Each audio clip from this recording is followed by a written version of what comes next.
Donc ici, on va commencer l'étude de l'anastomose médiocubitale le type 2. D'accord, j'ai mon dessin ici. Donc, dans le type 2, les fibres du nerf médian, ici, convergent. Les fibres du nerf médian convergent vers le cubital à l'avant-bras. On suit ici en mauve, là. Voyage à travers la paume de la main pour atteindre le muscle FDI. Le muscle FDI, il est ici. On l'avait vu dans la vidéo précédente. Il est ici le muscle FDI. Donc, les fibres, hein, ils sont partis du médian. Là, on va les faire en mauve, là. Ils voyagent dans la paume, puis ils viennent ici. D'accord? Donc, ils vont passer ici, ils voyagent dans la paume. D'accord? Puis ils s'en viennent ici pour innerver le muscle qu'on appelle le FDI, qui est un muscle ulnaire. D'accord? Faut se souvenir ici qu'on a nos fibres toujours nos fibres médians qui s'en viennent ici, sur notre APB. Et puis, on a aussi nos fibres ulnaires. Je vais changer la couleur.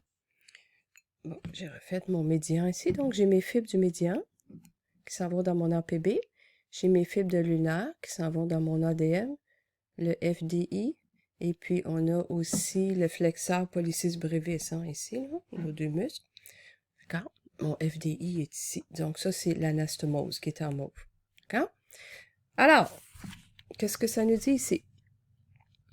L'anastomose peut être identifiée durant un examen de routine du médian et du cubital par des changements morphologiques des signaux qui sont recueillis. Là, je suis à la page 65 des notes de cours. Dans l'étude du nerf médian moteur avec recueil sur l'APB, donc l'éminence ténor, l'amplitude de la réponse motrice du médian est plus élevée au coude qu'au poignet. Parce que lorsque je stimule au poignet, je vais vous faire on va faire une petite chose ici, là. Bon, je stimule au poignet. OK, je l'ai ici. Je stimule les fibres du médian. J'enregistre sur l'éminence ténor, l'APB. Donc, j'ai seulement que les fibres du médian. Ce qu'on a ici. OK. Lorsque je stimule au coude, je stimule mon médian au coude, ici. On suit l'influx nerveux. Donc, on a une partie de l'influx nerveux qui s'en va directement sur mon APB. Puis, j'ai l'autre partie ici qui va suivre mon anastomose, qui est en mauve, là, qui s'en vient ici sur l'éminence ténor avec en arrière ici sur le flexeur pollicis, le first dorsal, là, le premier dorsal. D'accord? Donc, ce qui va nous donner ici, là, notre déflexion positive. Parce que G1 est ici. Puis G1, il va quand même capter le signal là, qui arrive ici. Hein? C'est un petit peu... Il s'en vient plus comme ça. D'accord? Donc, on a ça. Alors, l'amplitude est plus élevée au coude qu'au poignet en stimulant le médian, en faisant l'enregistrement sur l'éminence ténor.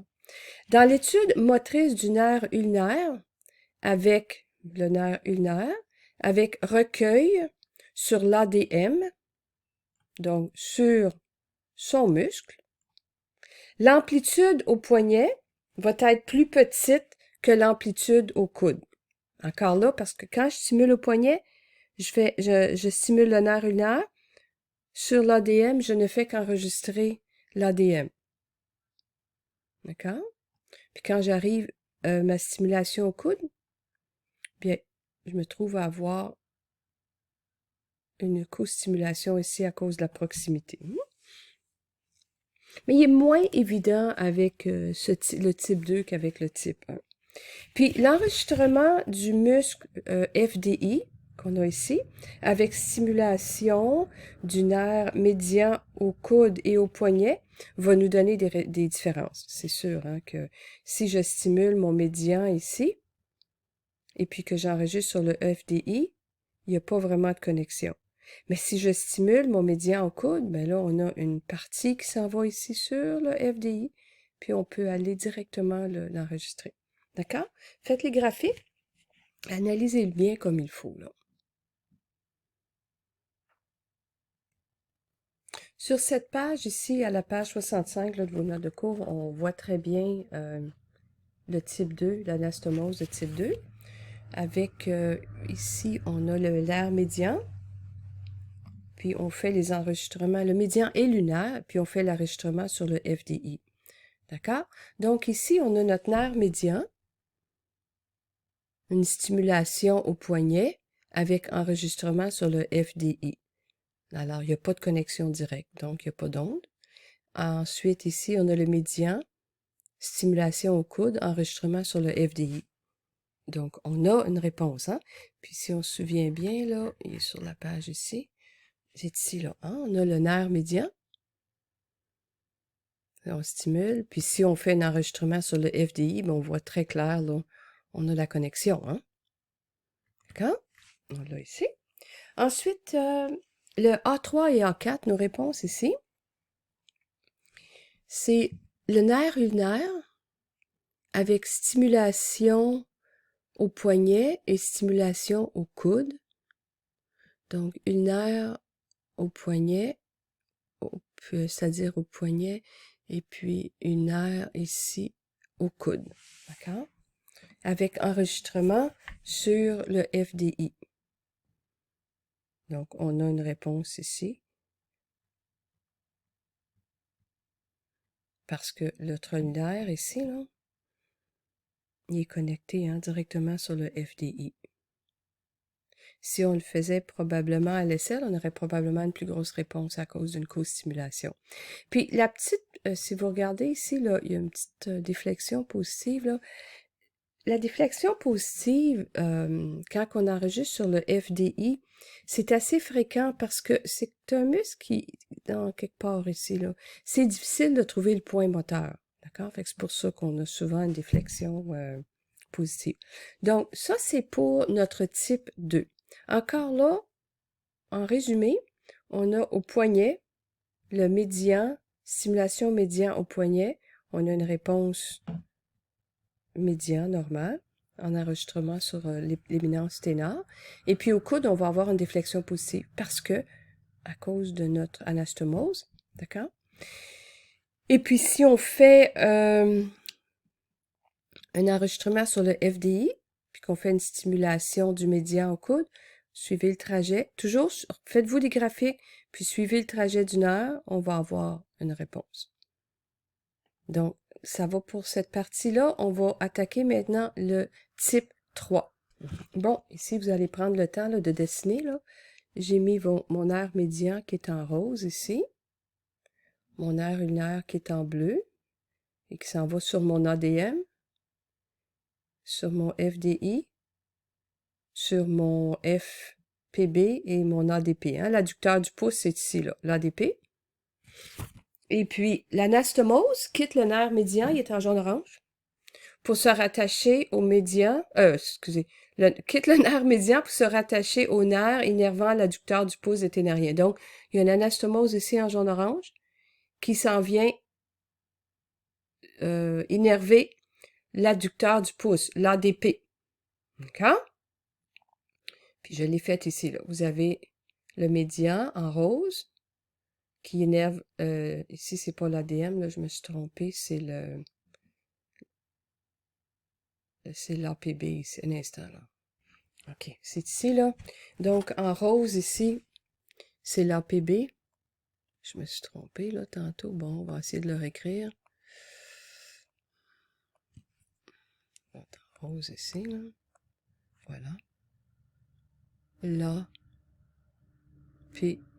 d'accord. Mon médian. D'accord. Ensuite, j'ai ici mon nerf ulnaire en bleu. Et puis ici, j'ai mon anastomose qui s'en vient innerver l'adducteur du pouce. Hein? D'accord? L'adducteur du pouce. L'adducteur du pouce, il fait partie des muscles ténariens. Hein? On se souvient que les muscles ténariens sont des muscles qui ici, là, dans cette partie-là de la main, d'accord? On a ça ici, là. Bon. OK. Ensuite, on va aller chercher un après l'autre, là, qu'est-ce qui se passe avec les réponses. Donc, vous allez avoir ça à la page 60 de vos notes de cours. Allez chercher ça, puis on va continuer à dessiner. D'accord? J'ai fait les ongles ici, là. Ça, vous allez les retrouver à la page 60 de vos notes de cours. Alors, qu'est-ce qu'on a ici?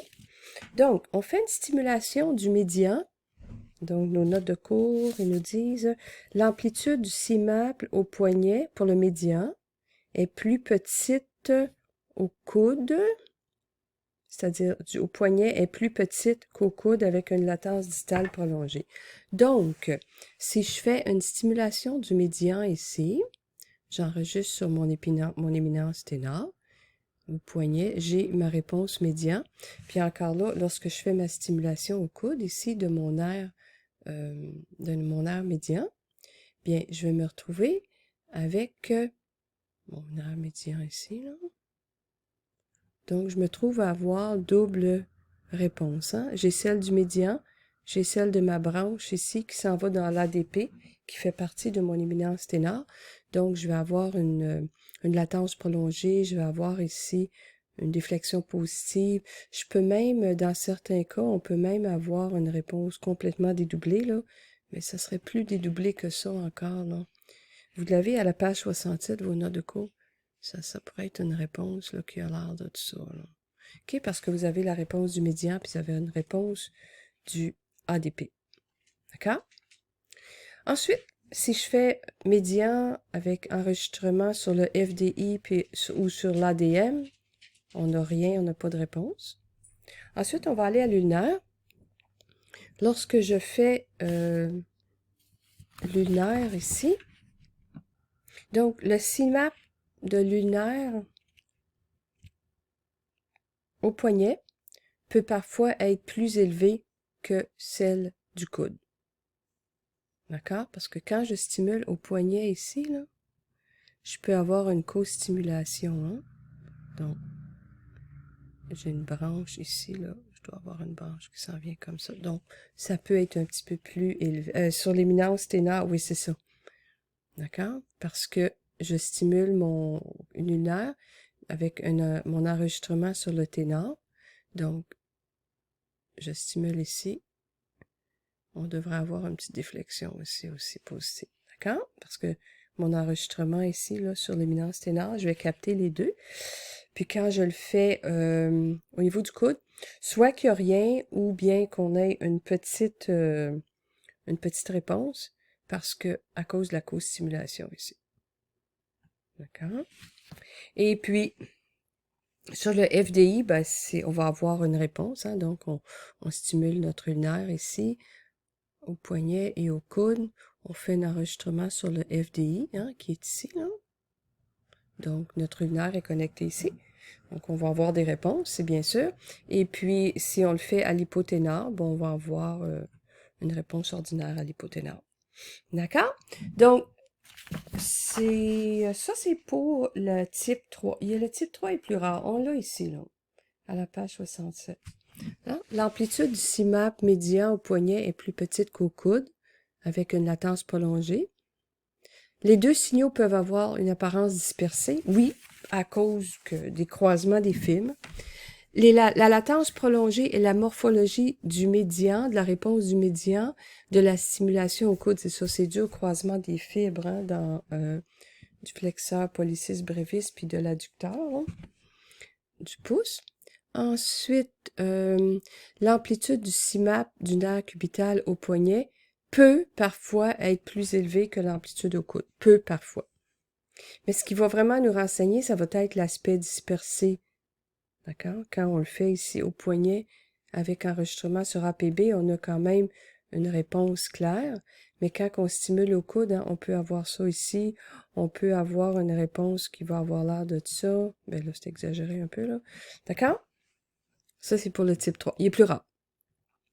Maintenant, on va aller faire le péroné accessoire. Lui, il est facile. Pour une fois, on a quelque chose de facile. Donc, vous avez les ondes ici.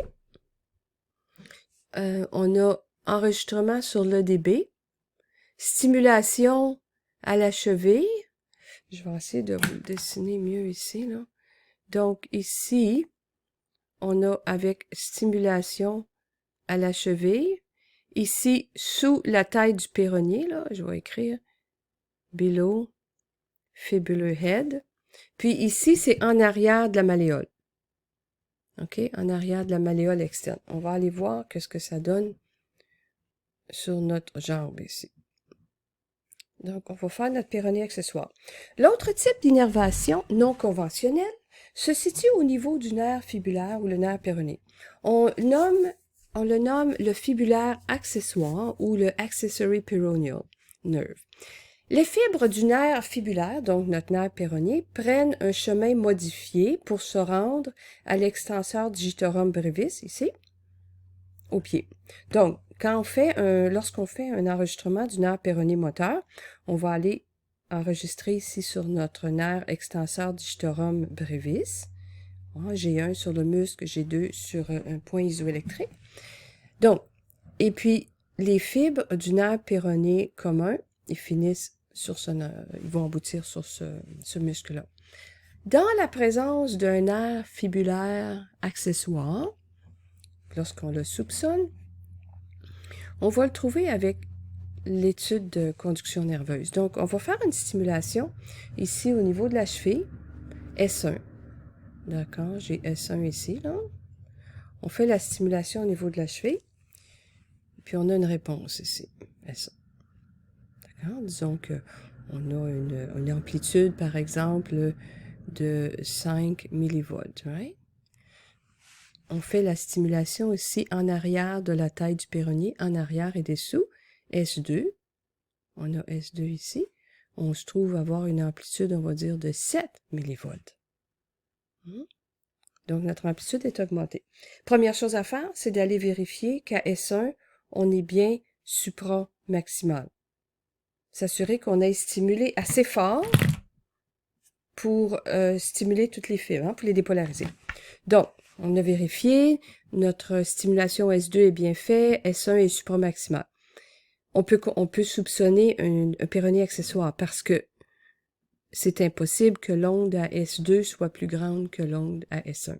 Parce que les deux passent par le même chemin ici, puis sont enregistrés sur les dB. Alors, on va aller faire une stimulation ici, S3, juste en arrière de la malléole. Hein. On peut le faire ici un petit peu. Le dessin n'est pas très bon, là, mais on le fait ici en arrière de la malléole.